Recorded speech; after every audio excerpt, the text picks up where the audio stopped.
తిరుమల సాక్షిగా మరో డ్రామాకు తెరలేపారు CM Chandrababu Naidu. TTD chairman BR నాయుడిని పక్కన పెట్టేసినట్టు బిల్డప్ ఇవ్వడానికి గట్టిగా ప్రయత్నించారు. తాజాగా ఆయన చేసిన తిరుమల పర్యటనలో ఎక్కడా బీఆర్ నాయుడు లేకుండా జాగ్రత్త పడ్డారు. బీఆర్ నాయుడు విషయంలో బాబు వ్యవహార శైలి ఇప్పుడు హాట్ టాపిక్ గా మారింది. తిరుమల తిరుపతి దేవస్థానం పాలక మండలి చైర్మన్ బీఆర్ నాయుడి రాసలీల వీడియో బయటకు వచ్చిన నేపథ్యంలో ఆయన్ను తొలగించాలనే డిమాండ్ దేశవ్యాప్తంగా వచ్చింది. అయినా సీఎం చంద్రబాబు ఆ పని చేయకపోవడం చర్చనీయాంశంగా మారింది. అయితే అదే సమయంలో బీఆర్ నాయుడు విషయంలో చంద్రబాబు వ్యవహరిస్తున్న తీరు అందరినీ ఆశ్చర్యచకితులను చేస్తోంది. శనివారం నాడు కుటుంబ సమేతంగా తిరుమల వచ్చిన చంద్రబాబు తన పర్యటనలో ఎక్కడా బీఆర్ నాయుడు లేకుండా జాగ్రత్త పడ్డారు. ముఖ్యమంత్రి లాంటి వారు తిరుమలకు వచ్చినప్పుడు ప్రోటోకాల్ ప్రకారం మొదటి నుంచి చివరి దాకా తిరుమల తిరుపతి దేవస్థానం చైర్మన్ ఆ కార్యక్రమంలో ఉంటారు. అందుకు విరుద్ధంగా చంద్రబాబు తిరుమల పర్యటన కొనసాగింది.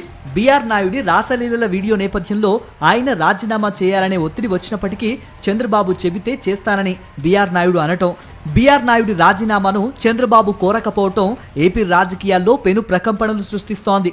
భక్తుల మనోభావాలు దెబ్బతినేలా బీఆర్ నాయుడి వ్యవహార శైలి తయారైనప్పటికీ ఆయనకు ఒక్క షోకాజ్ నోటీస్ లేదు, వివరణ లేదు. టీటీడీ చైర్మన్ పదవి అనేది ఎంతో పవిత్రమైన బాధ్యత.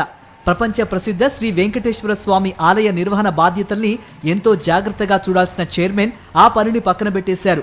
రాసలీలల్లో మునిగి తేలారు. పైగా ఆయన ఆ పనిని సమర్థించుకోవటం, భగవద్గీతను తక్కువ చేసేలా మాట్లాడడం, తొక్కిసలాటలో భక్తులు చనిపోతే వారి మరణాల గురించి చులకనగా మాట్లాడడం గత కొంతకాలంగా పలు వివాదాలకు కారణమయ్యాయి.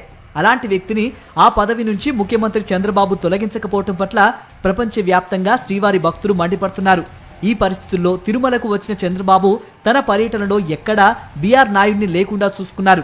అంతే తప్ప బీఆర్ నాయుడు వివాదాస్పద రాసలీలల వీడియో బయటకొచ్చి వారాలు గడుస్తున్నా ఆయన్ను తొలగించలేకపోయారు. దీని వెనక ఏదో మతలబు దాగి ఉందని రాజకీయ విశ్లేషకులు అభిప్రాయపడుతున్నారు.